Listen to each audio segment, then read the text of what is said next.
सांसद जी, क्या 400 पार वाले टारगेट में थोड़ा कंफ्यूजन आ गया है क्या, असमंजस है क्या? क्योंकि पहले तो ना आपके साथ बीजेडी ना टीडीपी के साथ कोई अलायंस था, अब आप लोग ज्यादा अलायंस के पार्टनर्स खोज रहे हैं, ढूंढ ढूंढ कर ला रहे हैं क्योंकि 400 पार करना है। देखिए, ज्यादा साथी तब गुजरते हैं जब उन्हें लगे कि एक कारवां मंजिल तक पहुंचने वाला है और उसे पार करने वाला है। अभी जो जयराम रमेश जी बोल रहे थे तो उसे देख के मुझे याद आया कि मोदी जी के लिए कहा जा सकता है कि मंजिलों की जुस्तजू में मैं अकेला ही चला था, मगर लोग यूं जुड़ते गए और कारवां बनता गया। और राहुल गांधी के लिए कहा जा सकता है, देखी जमाने की यारी, बिछड़े सभी बारी बारी। चलिए, वो तुरंत क्लेम कर रहे हैं, छोटा सा उन्होंने जवाब दिया है और क्लेम कर रहे हैं कि आपको सब छोड़ छोड़ के जा रहे हैं नाव में। कितने बचे इधर? तीन चार टीएमसी के साथ भी लगता है कोई सीट शेयरिंग तो हो नहीं पा रही। आम आदमी पार्टी, समाजवादी पार्टी, आरजेडी, बस यही तीन है। उत्तर भारत की बात करें, उन्हें गुमान है कि मेरी उड़ान कम है, मुझे यकीन है कि ये आसमान कम है। 2004 में भी यही सब कहते थे। हमने कहा है कि बड़े राजनीतिक दलों का गठबंधन है इंडिया के दलों का। 38 दल है। 38 दल में से तो 9 राजनीतिक दल ऐसे हैं जिन्होंने लोकसभा का चुनाव ही पहले नहीं लड़ा। 25 राजनीतिक दल ऐसे हैं जिनका प्रतिनिधित्व ही नहीं है लोकसभा में। तो कहीं की ईंट कहीं का रोड़ा, मोदी जी ने कुनबा जोड़ा। अब महिमा मंडन कर रहे हैं।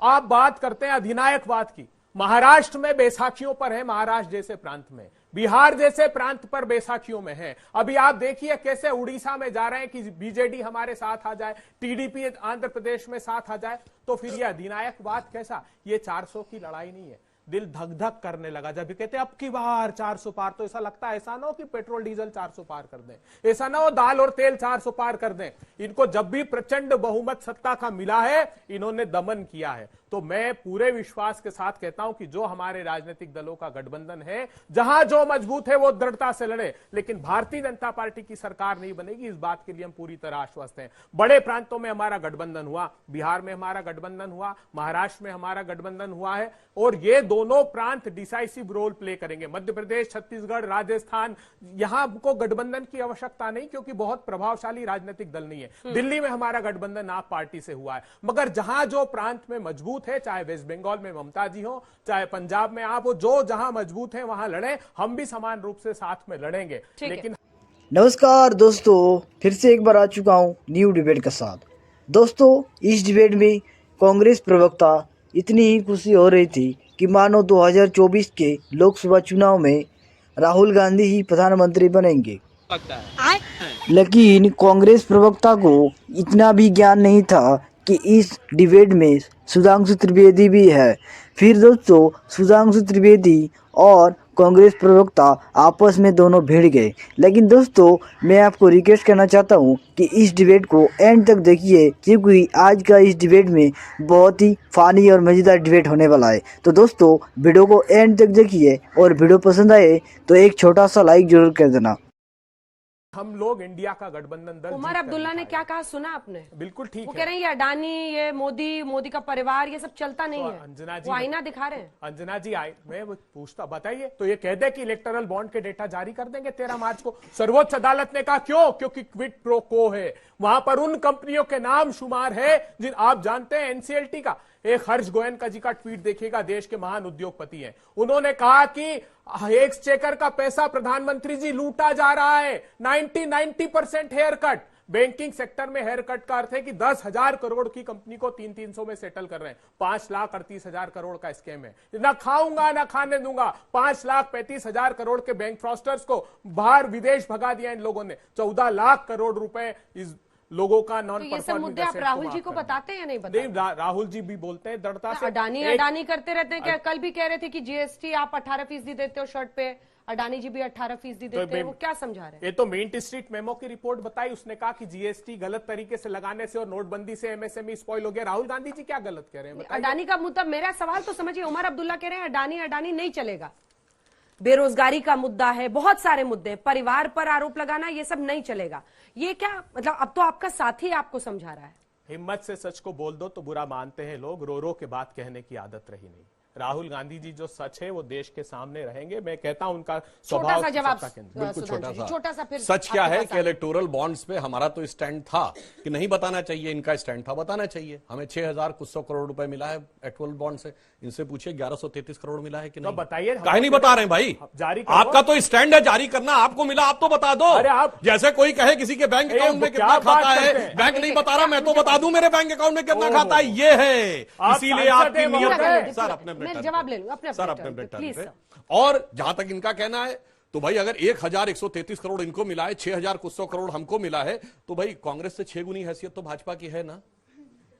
552 इंटू 6 के बाद 300 आता है, तो उसमें कोई गलत बात नहीं, मगर यही स्टैंड होता है कि खूब चिल्लाना है और फिर इलेक्टोरल बॉन्ड से पैसा भी लेना है, फिर कहना है एसबीआई बताए मगर मैं नहीं बताऊंगा। इसी कारण से राहुल गांधी जी के बारे में जो संज्ञा दी गई थी, वो संज्ञा जो है वो ये ना समझे कि पूरी देश की जनता वही संज्ञा समझती है, और इसी कारण यह स्थिति होती है। अब एक वैसे इसका जवाब बहुत जरूरी। ठीक है, एक जवाब दे दीजिए फिर आगे। अरे पूरी बात, मैं बहुत विद्वान मित्र है मेरे, इनकी विज्ञता का मैं कायल हूं, लेकिन मुझे नहीं पता था कि या तो अज्ञानतावश ये बोल रहे हैं या इतना बड़ा झूठ बोल रहे हैं। किसी राजनीतिक दल को ये नहीं पता है, सिर्फ सरकार को पता है कि किस कंपनी ने कितना पैसा दिया है। वो इलेक्टोरल बॉन्ड एसबीआई जारी करता है, जिसकी जानकारी कॉन्फिडेंशियल होती है, जो सरकार को तो पता होती है लेकिन किसी राजनीतिक दल को पता नहीं होती। इसलिए ना भारतीय जनता पार्टी ना कांग्रेस, ये दायित्व है एसबीआई का, ये दायित्व है सरकार का। सरकार क्यों नहीं बताना चाहती? सरकार इसलिए नहीं बताना चाहती है कि बहुत सारे काले कारनामे करने वाली और शेल कंपनियों का चंदा है। हम चाहते थे 13 मार्च को वो राज फाश हो जाए, मगर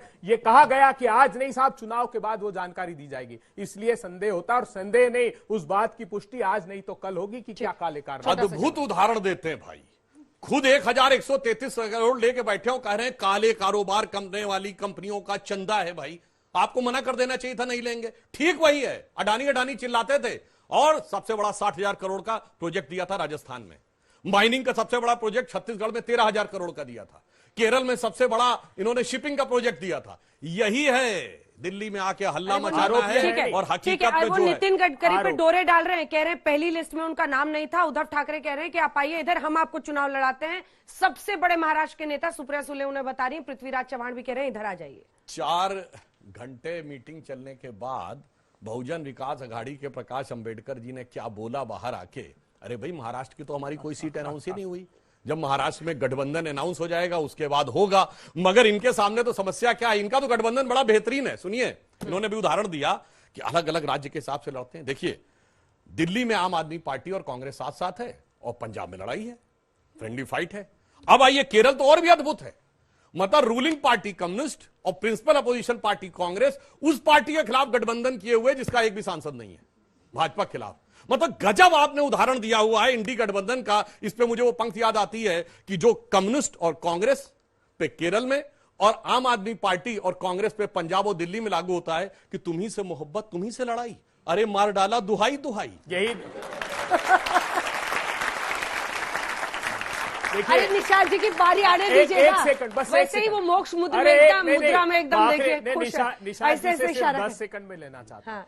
महाराष्ट्र का गठबंधन कितना खूबसूरत, गोली मार गालीबाज। वह देख लीजिए, विधायक थाने में जाकर भारतीय जनता पार्टी के गोली मारते हैं और कहते हैं ये जो मुख्यमंत्री है इसकी सत्ता की सरपरस्ती में सिर्फ और सिर्फ अपराधी है। और गठबंधन आ जाइए बिहार में, रद्दी माल ये कहते थे। जिस नितिन गडकरी को क्यों बुला रहे हैं ये बताइए जी? नितिन गडकरी को क्यों बुला रहे हैं? नितिन गडकरी क्यों डोरे डाल रहे हैं? नितिन गडकरी जी जैसे, वो तो हमने 2013 में ही अडवाणी जी ने चिट्ठी लिखकर बता दिया था कि कुछ लोग हैं जो निजी हित साधने को आए हैं। अब नितिन गडकरी जी की प्रसिद्धि बर्दाश्त नहीं होती इनके नेतृत्व को, इसलिए वो नहीं चाहते नितिन गडकरी जी को। मैं 2004 में भी, 1 मिनट, 2004 में भी यही कहते थे, लेफ्ट की पार्टियों के साथ हमारा जहां सरकार थी, वहां पर वेस्ट बंगाल में, वहां पर केरला में, त्रिपुरा में गठबंधन नहीं हुआ था, उन्होंने आंध्रा में किया था। उत्तर प्रदेश में हमारा समाजवादी बहुजन समाजवादी पार्टी से गठबंधन नहीं हुआ था, हम अटल भी। तो देखा दोस्तों किस तरह से सुधांशु त्रिवेदी ने कांग्रेस प्रवक्ता की बोलती बंद कर दी। तो दोस्तों ऐसे ही फानी और मजेदार डिबेट देखने के लिए हमारे चैनल को सब्सक्राइब जरूर कर देना, और अभी तक आपने इस वीडियो को लाइक नहीं किया है तो एक छोटा सा लाइक जरूर कर देना। तब तक के लिए मिलते हैं किसी अगली वीडियो में। जय हिंद, जय भारत, जय श्री राम।